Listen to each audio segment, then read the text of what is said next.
Assalamualaikum warahmatullahi wabarakatuh. Kami dari kelompok 10 ingin mempresentasikan sistem komunikasi massa. Kelompok 10 terdiri dari Alif Yandia Gitama, Rona Adisya Putri, dan Yolanda Oktaviana. Baik, pada slide pertama ada beberapa definisi komunikasi massa.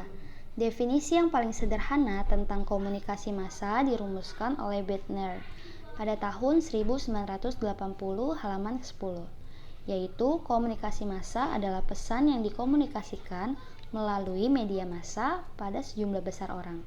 Selanjutnya, ahli komunikasi lainnya mendefinisikan komunikasi dengan memerinci karakteristik komunikasi massa. Gertner pada tahun 1967 menulis komunikasi massa adalah produksi dan juga distribusi yang berlandaskan teknologi dan juga lembaga dari arus pesan yang kontinu serta paling luas dimiliki orang dalam masyarakat industri. Jadi, komunikasi massa adalah satu proses di mana komunikator-komunikator menggunakan media untuk menyebarkan pesan-pesan secara luas, secara terus-menerus, dan menciptakan makna-makna yang diharapkan dapat mempengaruhi khalayak yang besar dan juga berbeda-beda dalam melalui berbagai cara. Nah, selanjutnya adalah sistem komunikasi massa versus sistem komunikasi interpersonal. Komunikasi massa adalah proses penyampaian pesan, ide, atau informasi kepada orang banyak dengan menggunakan sasaran tertentu berupa media, guna mempengaruhi atau mengubah perilaku penerima pesan. Contohnya, berita di media, siaran di radio dan juga di televisi, dan juga postingan di media sosial. Komunikasi interpersonal adalah komunikasi antara orang-orang secara tatap muka yang memungkinkan setiap pesertanya itu menangkap reaksi orang lain secara langsung, baik secara verbal maupun nonverbal, seperti pada saat berpidato di depan khalayak umum atau melakukan public speaking. Jadi, secara sederhana, komunikasi massa adalah komunikasi melalui media massa, yaitu surat kabar, majalah, radio, TV, dan juga film. Jadi, bila sistem komunikasi massa dibandingkan dengan sistem komunikasi interpersonal secara teknis, kita dapat menunjukkan 4 tanda pokok dari komunikasi massa. Itu menurut Elizabeth, Noel, dan juga Newman pada tahun 1973 halaman 92. Yang pertama, bersifat langsung, artinya harus melewati media teknis. Yang kedua, bersifat satu arah, artinya tidak ada interaksi antara peserta-peserta komunikasi atau para komunikasi.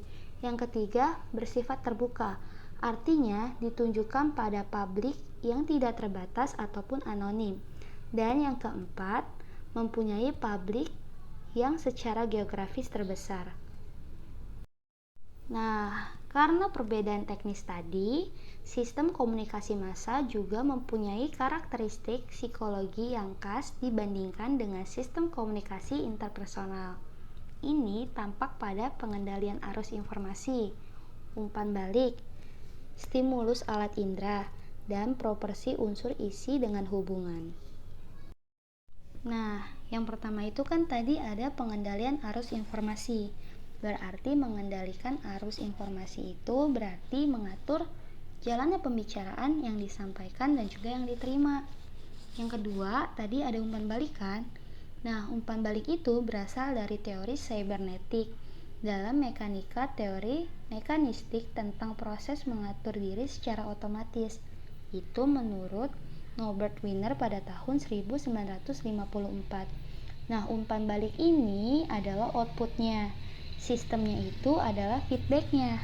Kepada sistemnya itu adalah inputnya. Jadi, tambahan itu berfungsi sebagai mengatur keluaran berikutnya. Nah, yang ketiga ini adalah stimulasi alat indera. Jadi, dalam komunikasi interpersonal, seperti yang telah kita uraikan tadi, pada umpan balik itu, orang akan menerima stimulus lewat seluruh alat indera mereka, seperti mendengar, melihat, mencium, meraba, dan juga merasa.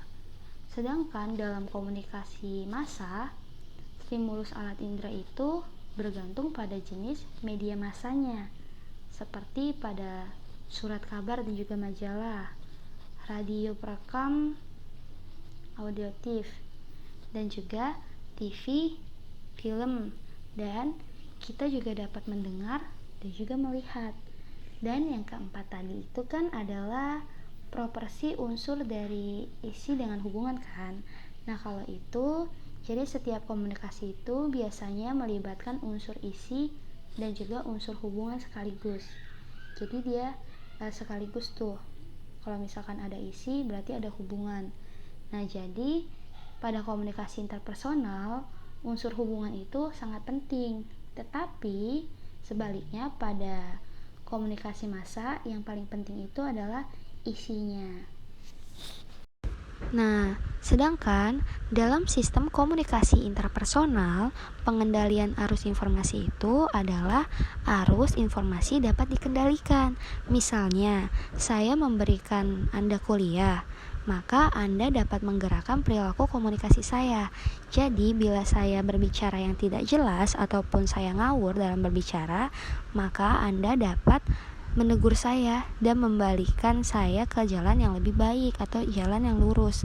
Nah, saya juga dapat mengubah informasi yang saya sampaikan karena reaksi yang saya terima dari Anda.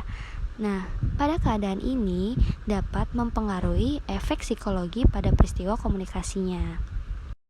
Sedangkan dalam sistem komunikasi interpersonal, umpan balik itu sebagai respon yang mempunyai volume yang tidak terbatas dan lewat berbagai saluran pada komunikasi interpersonal.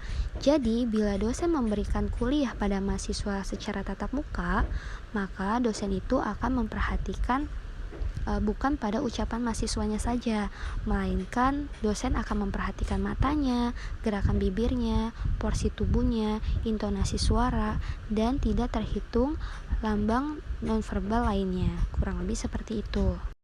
Sedangkan dalam sistem komunikasi interpersonal, stimuli alat indera itu seperti yang telah diuraikan pada umpan balik tadi. Jadi orang itu akan menerima stimuli lewat saluran inderanya mereka. Jadi mereka itu dapat mendengar, dapat melihat, dapat mencium, dapat meraba, dan juga dapat merasa bila diperlukan. Nah, yang terakhir adalah proporsi unsur isi dengan hubungan. Jadi, dalam sistem komunikasi interpersonal, hubungan itu sangat penting. Jadi, contohnya ini ketika Anda berkomunikasi dengan pasangan Anda, maka pesan yang Anda sampaikan juga tidak berstruktur. Jadi, dalam komunikasi interpersonal itu, yang menentukan efektivitasnya itu bukanlah dari strukturnya, tetapi dari aspek hubungan manusiawinya. Jadi, bukan dari apanya, melainkan dari bagaimananya. Nah, kalau seperti itu, perbandingan komunikasi massa dengan komunikasi interpersonal itu dapat dilihat dari kalau misalkan pada komunikasi massa dapat dilihat dari komunikasi yang disampaikan melalui media massa. Seperti tadi majalah, radio, televisi, dan lain sebagainya.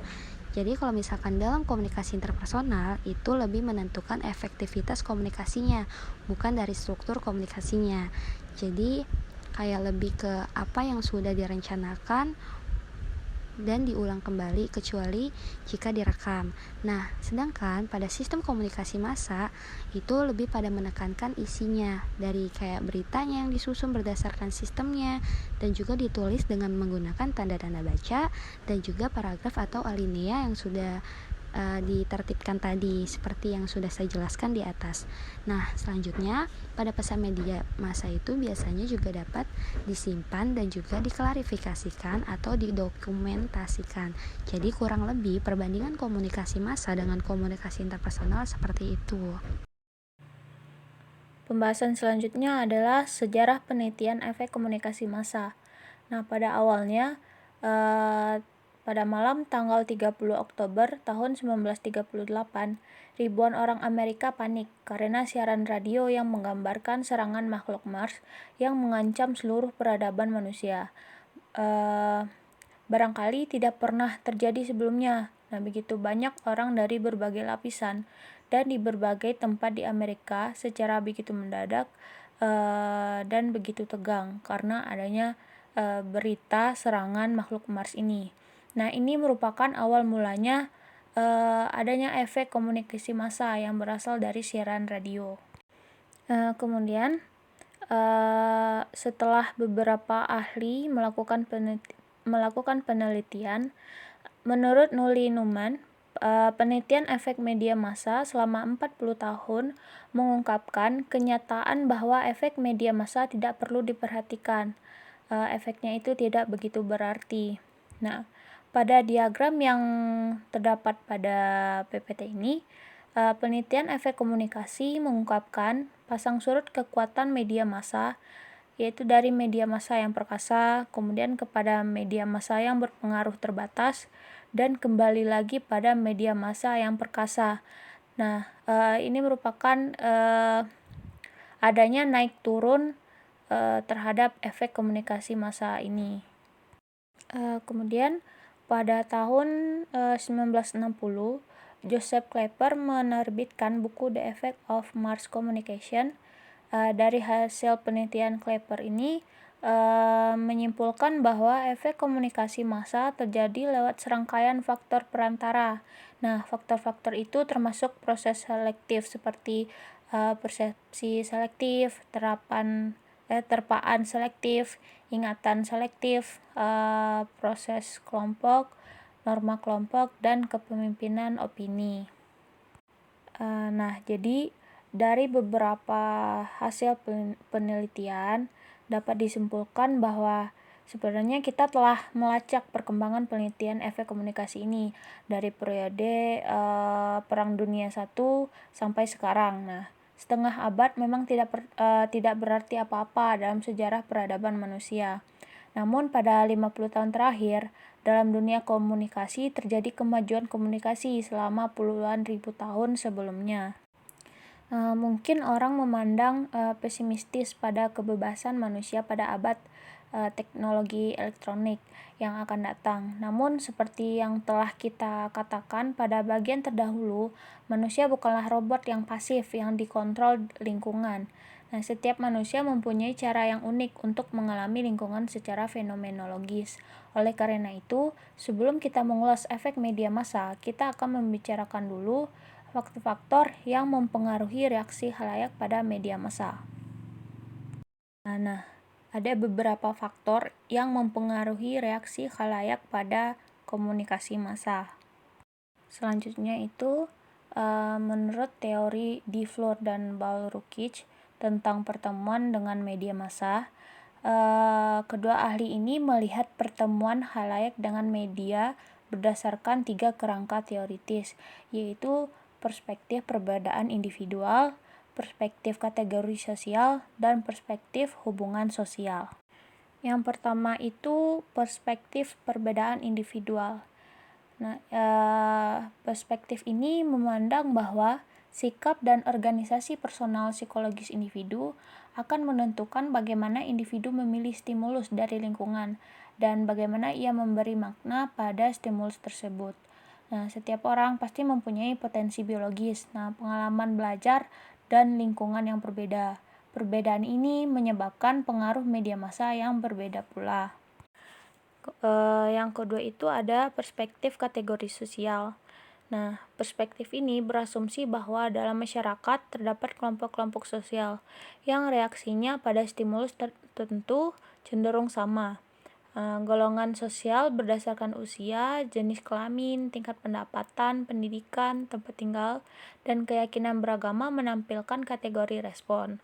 Anggota kategori tertentu akan cenderung memilih isi komunikasi yang sama dan akan memberi respon kepadanya dengan cara yang hampir sama pula. Contohnya seperti ketika sesama remaja saling mengobrol satu sama lain, pasti obrolannya itu saling nyambung dengan topik pembicaranya yang nyambung pula. Nah, istilahnya itu kayak istilah seperti sekarang itu sefrekuensi. Nah, berbeda hal jika topik pembicaranya itu ketika remaja, topik pembicaraan remaja tadi dikaitkan dengan orang yang lebih tua. Nah, tentunya tidak saling sinkron karena tidak sesuai dengan kategori, yaitu dari kategori umurnya, seperti itu. Nah, selanjutnya itu ada perspektif hubungan sosial. Nah, perspektif ini tuh menekankan pentingnya peranan hubungan sosial yang informal dalam mempengaruhi reaksi orang terhadap media massa. Dalam modal ini, informasi bergerak melewati 2 tahap. Nah, tahap pertama itu informasi bergerak pada sekelompok individu yang relatif lebih tahu dan sering memperhatikan media massa. Dan yang tahap kedua itu informasi bergerak dari orang-orang itu atau disebut pemuka pendapat, dan kemudian melalui saluran-saluran interpersonal disampaikan kepada individu yang bergantung kepada mereka dalam hal informasi. Jadi, dapat disimpulkan bahwa berbagai faktor akan mempengaruhi reaksi orang terhadap media massa. Nah, faktor-faktor ini meliputi organisasi personal psikologis individu, kelompok-kelompok sosial, di mana individu menjadi anggota, dan hubungan-hubungan interpersonal pada proses penerimaan, pengelolaan, dan penyampaian informasi. Nah, jadi faktor ini setiap orang akan berbeda gitu, tergantung reaksi orang terhadap media massanya. Pembahasan selanjutnya adalah pendekatan motivasi dan use and gratification. Menurut para pendirinya yaitu Elihu Katz, J.G. Blumler, dan Mikhail Gurevich, meneliti bahwa asal mula kebutuhan secara psikologis dan sosial menimbulkan harapan tertentu dari media massa atau sumber-sumber lain yang membawa pada pola terpaan media yang berlainan, serta menimbulkan pemenuhan kebutuhan. Nah, mereka juga merumuskan asumsi-asumsi dasar dari teori ini. Yang pertama itu ada halayak yang dianggap aktif. Maksudnya, sebagian penting dari penggunaan media massa diasumsikan mempunyai tujuan. Nah, contohnya seperti kita menggunakan WhatsApp. Nah, WhatsApp ini kita gunakan bertujuan untuk agar bisa berkomunikasi dengan orang-orang yang kita inginkan, baik itu sahabat, orang tua, rekan kerja, dan lain-lainnya. Kemudian asumsi yang kedua adalah dalam proses komunikasi massa, banyak inisiatif untuk mengaitkan perumusan kebutuhan dengan pemilihan media terletak pada anggota halayak. Dan yang asumsi yang ketiga itu media massa harus bersaing dengan sumber-sumber lain untuk memuaskan kebutuhan. Kebutuhan yang dipenuhi hanyalah bagian dari rentangan kebutuhan manusia yang lebih luas.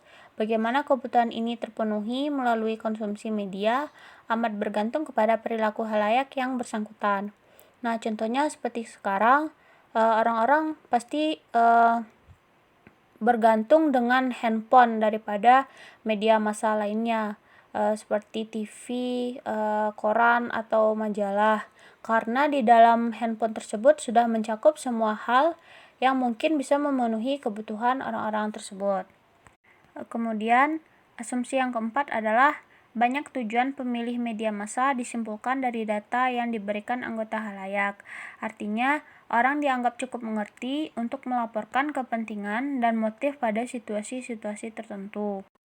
Dan asumsi yang terakhir adalah penilaian tentang arti kultural dari media massa harus ditangguhkan sebelum diteliti lebih dahulu orientasi halayaknya. Nah, ini menurut Blumler dan Katz.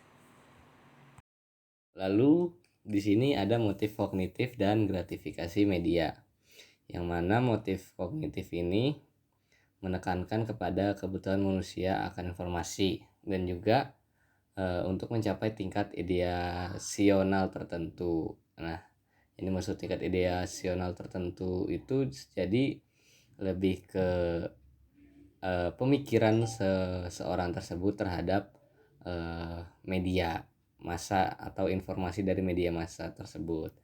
Dan selanjutnya motif afektif menekankan aspek perasaan dan kebutuhan mencapai tingkat emosional tertentu. Di sini ada yang berhubungan dengan emosional ya, yaitu motif afektif, karena aspek perasaan dan emosional itu berpengaruh ternyata kepada motif afektif. Selanjutnya ada efek komunikasi massa. Yang pertama, efek kehadiran media massa. Jadi di sini ada beberapa efek tentang kehadirannya media massa. Ada efek ekonomis, efek sosial, efek pada penjadwalan kegiatan, efek pada penyaluran atau penghilangan perasaan tertentu, lalu efek pada perasaan orang terhadap media. Nah, yang pertama efek efek ekonomis.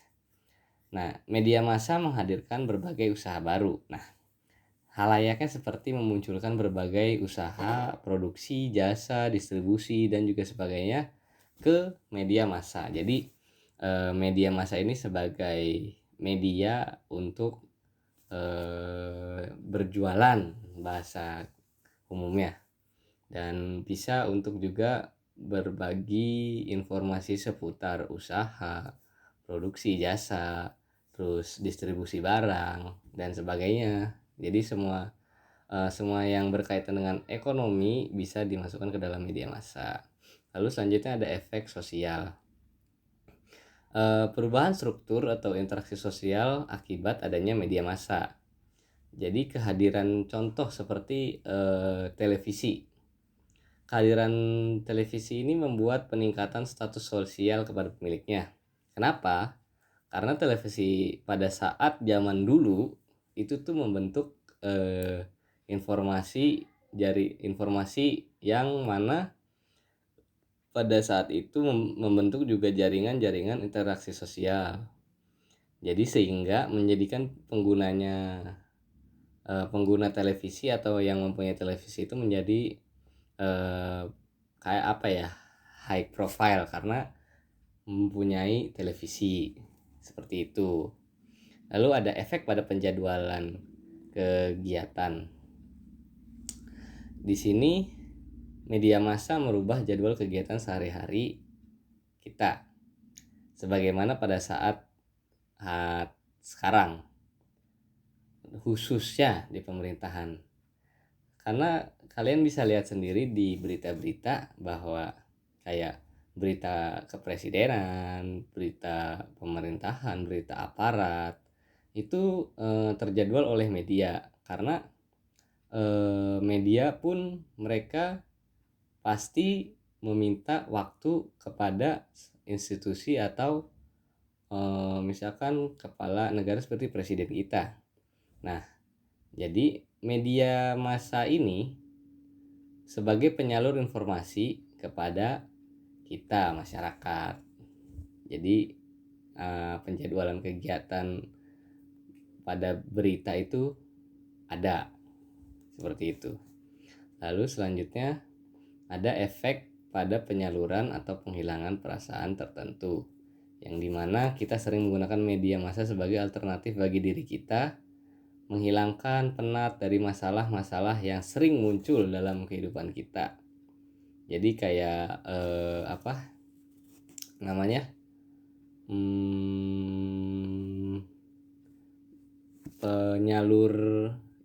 penyalur masalah gitu, penat masalah kurang lebih seperti itu.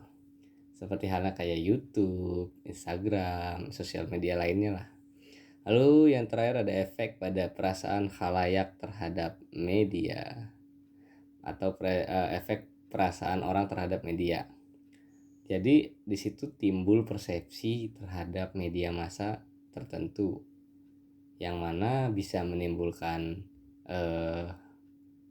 persepsi atau perasaan positif dan juga bisa negatif, tergantung dengan sejalannya perilaku media massa itu sendiri yang menyalurkan informasi.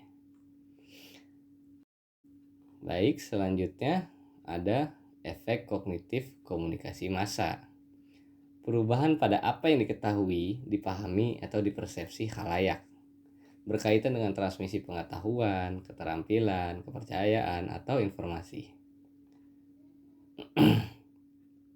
Yang di sini ada 3 efek kognitif komunikasi massa. Ya, yang pertama ada pembentukan dan perubahan citra. Citra terbentuk berdasarkan informasi yang kita terima. Media massa bekerja untuk menyampaikan informasi. Bagi khalayak, informasi itu dapat membentuk, mempertahankan, atau mendefinisikan citra. Jadi kayak citra itu adalah gambaran tentang realitas diri kita.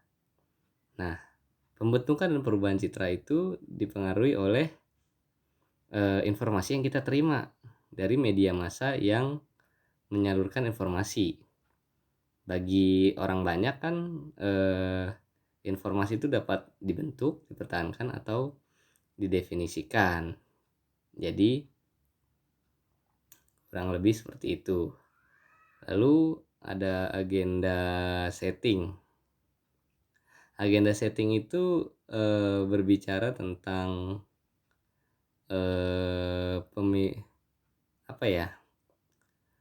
media massa mempengaruhi persepsi khalayak tentang apa yang dianggap penting. Jadi setting lingkup media massa itu akan mempengaruhi persepsi orang banyak tentang apa yang dianggap penting, seperti berita, seperti itu. Lalu ada efek proporsional kognitif. Nah, efek proporsional kognitif di sini lebih ke ada media massa itu apakah ada manfaatnya untuk khalayak. Jadi di sini lebih kayak kita membicarakan bagaimana media massa memberikan manfaat yang dikehendaki oleh masyarakat. Nah, bila media yang menyebabkan orang-orang lebih mengerti tentang bahasa Indonesia yang baik dan benar, maka efek proporsional kognitif di situ terjadi karena kita terdoktrin bahwa di media itu bisa memberikan informasi mengenai bahasa Indonesia yang baik dan benar. Makanya berhubungan dengan kognitif, karena kognitif itu akan memperlihatkan bagaimana kita menyerap informasi dan disimpan melalui otak.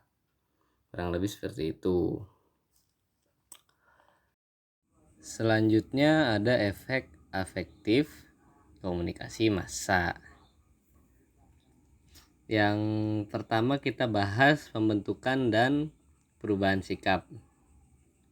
Perubahan sikap kelompok massa itu terjadi perubahan yang kecil pada intensitas sikap yang lebih umum terjadi daripada konversi perubahan seluruh sikap dari masalah satu ke masalah lain. Jadi intensitas sikap yang lebih umum terjadi pada manusia itu sering terjadi perubahan yang kecil ketimbang konversi perubahan seluruh sikap dari masalah satu ke masalah lain. Sama halnya perubahan pada apa yang dirasakan atau disenangi atau dibenci banyak orang. Nah, selanjutnya ada rangsangan emosional. Stimulus pada suasana emosional yang berkaitan dengan media massa itu sukar terjadi. Why? Suasana pada hati seseorang itu bukan terjadi karena akibat media massa itu sendiri, tetapi karena adanya sensasi yang muncul dari seseorang tersebut. Jadi seperti ini.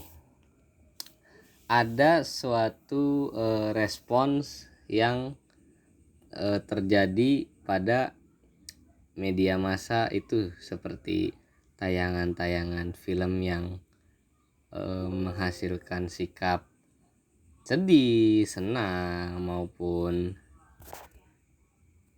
kecewa. Nah, disitulah rangsangan emosional muncul pada seseorang dari media massa yang menampilkan informasi-informasi seputar suasana emosional yang terjadi pada film atau video yang ada di media massa itu sendiri. Lalu ada rangsangan seksual. Rangsangan seksual ini muncul biasanya hasil dari melihat sesuatu film atau video dari media massa itu sendiri. Sama halnya pada rangsangan emosional. Itu bedanya kalau rangsangan seksual ini lebih ke melihat sesuatu yang bersifat vital terhadap seksualitas kita. Sebagai contoh, mungkin film yang sudah berumur, ada syarat umur, lalu film romantis seperti biasanya seperti itu, dan lain sebagainya. Di situ setelah khalayak menonton atau menyerap informasi yang ada dari media massa itu sendiri, akan merangsang hormon seksualitas kita, karena yang ditampilkan media massa itu hal-hal yang bersifat seksualitas, seperti yang sudah saya jelaskan tadi. Seperti itu. Selanjutnya ada efek afektif komunikasi massa. Yang pertama kita bahas pembentukan dan perubahan sikap. Perubahan sikap kelompok massa itu terjadi perubahan yang kecil pada intensitas sikap yang lebih umum terjadi daripada konversi perubahan seluruh sikap dari masalah satu ke masalah lain. Jadi intensitas sikap yang lebih umum terjadi pada manusia itu sering terjadi perubahan yang kecil ketimbang konversi perubahan seluruh sikap dari masalah satu ke masalah lain.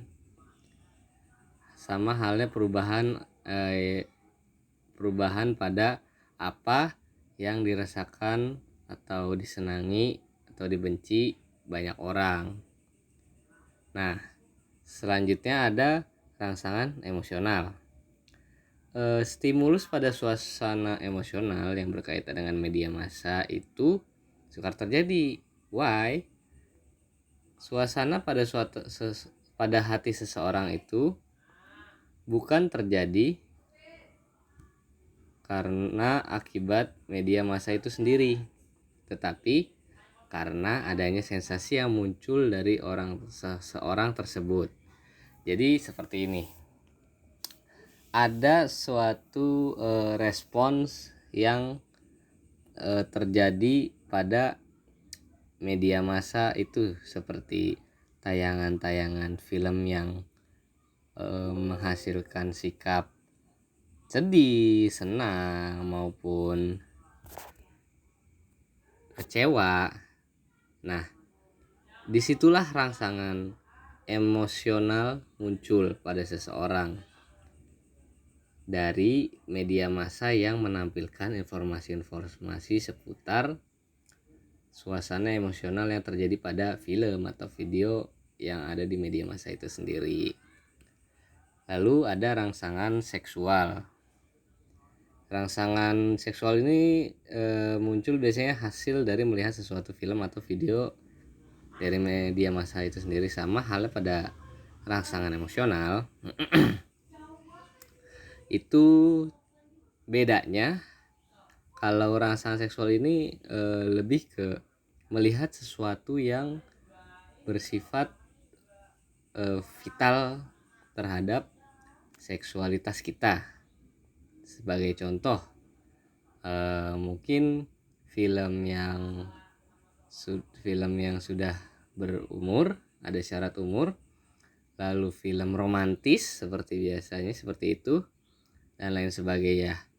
Di situ setelah khalayak menonton atau menyerap informasi yang ada dari media massa itu sendiri, akan merangsang hormon seksualitas kita, karena yang itu ditampilkan media massa itu hal-hal yang bersifat seksualitas, seperti yang sudah saya jelaskan tadi, seperti itu.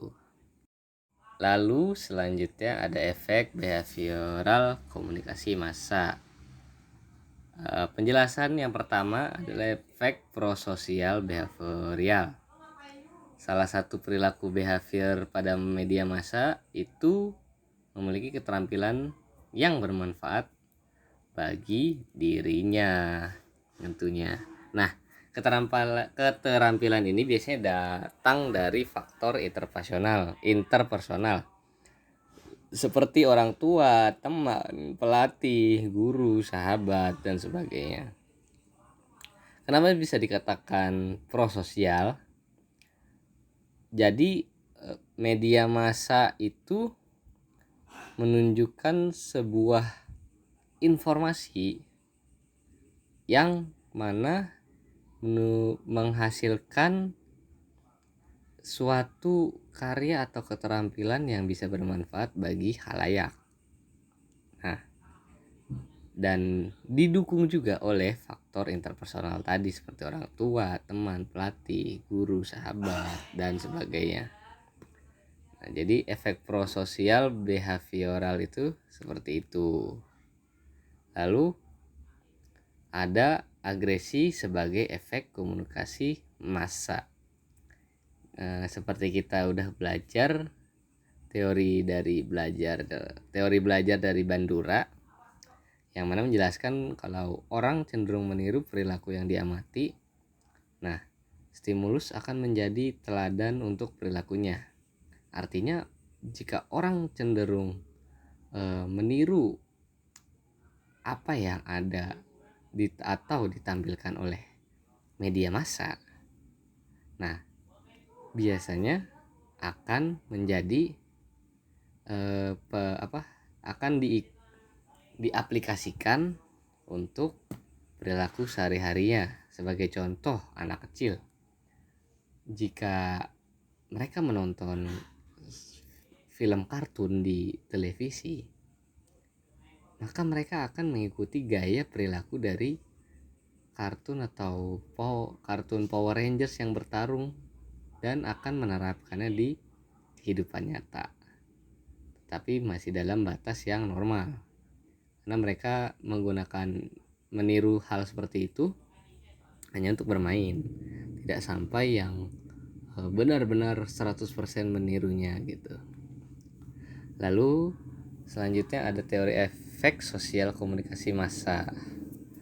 Di sini bisa dilihat perilaku manusia itu dapat dibagi menjadi dua sudut pandang, yaitu perilaku dasar umum sebagai makhluk hidup dan perilaku sosial.